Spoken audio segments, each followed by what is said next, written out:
Hello and welcome to Old Dominion Writing Center's video on pronoun use, who versus whom. Now, we at the Writing Center understand that this is a really difficult topic for a lot of students, so I'm going to take the next few moments to break down bit by bit when you should use each one of these words. So the first thing that we need to consider when we're talking about this is the fact that these are pronouns. And what is a pronoun? Well, it's a word that either refers back to or replaces a noun. They're used to make sentences less repetitive and more efficient. So for instance, we wouldn't say Sarah goes to the grocery store, Sarah buys groceries, Sarah takes them home. We can use the word she, which is a pronoun, in order to replace it. This is also important because when we don't know who we're talking about, we are going to use the words who or whom. And it's the properties of a pronoun that are going to dictate whether or not you use who or whom.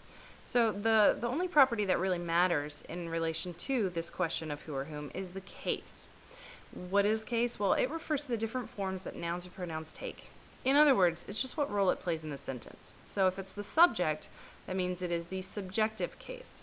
If it's an object in the sentence, it is the objective case.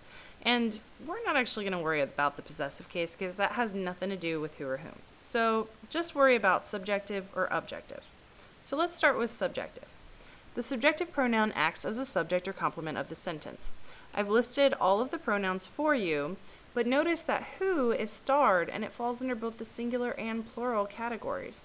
That's because we don't actually know who we're talking about, and it can replace either of them. So let's check out those sentences there. David is here. He has the food. He is the subject of the pronoun. He is the one that's doing the action in the sentence. But in the next one, we don't actually know who it is. So who is sleeping there? We could answer that with she is, another singular subject, or we could say they are, or we are, or I am. We're not sure. What we are sure about, though, is that it's the subject of the sentence. And that's why we have to use who. So the next one is the objective case. And the objective pronoun acts as the object of the sentence. And once again, I've listed them all for you, but whom is starred at the bottom because it could take the place of a singular or plural pronoun. So Mary gave me the book. The pronoun me is the object in that sentence. It's receiving the book. So in the next one, we're not sure, but for whom did you buy the book? We don't actually know who the book was intended for. We just know that someone is about to receive this book. So you can answer that question, I bought it for him, which requires an objective pronoun, and that'll give you a hint as to whether or not you need to use who or whom in the sentence before it. If it's got an M on the end of it, it's indicating that it's an objective case, and you can add that M onto the question too. Also, check it out. Whom comes after the word for there, which is a preposition. And a lot of times your indirect objects are going to come after words like for, or to, or with, and that's going to be a pretty good hint that you're going to need to use whom instead of who. So let's apply this. So remember, when you're doing this, you just have to remember that who is the subject and whom is the object. So again, the trick, when you're trying to determine which pronoun to use, you can substitute or answer the question with another pronoun. So here we have either with who or with whom are you going to the movie? Well, you can answer that with I am going to movie with him, so that's got an M on it. Our question also has to have an M on it, so now with whom? It's the object of the sentence. Let's try it again in some others. So who or whom did he blame for the problem?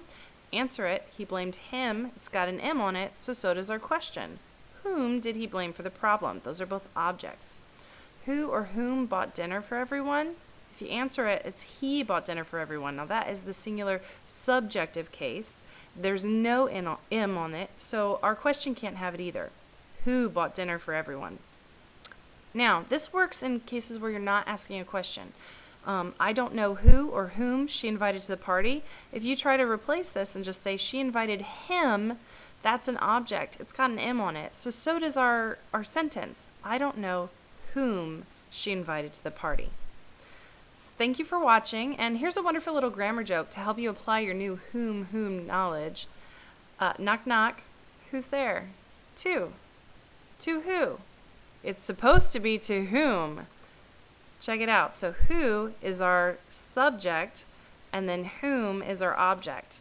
I've crossed out the to who because we know better now. We know that it's supposed to be to whom. Thanks for watching again. Bye.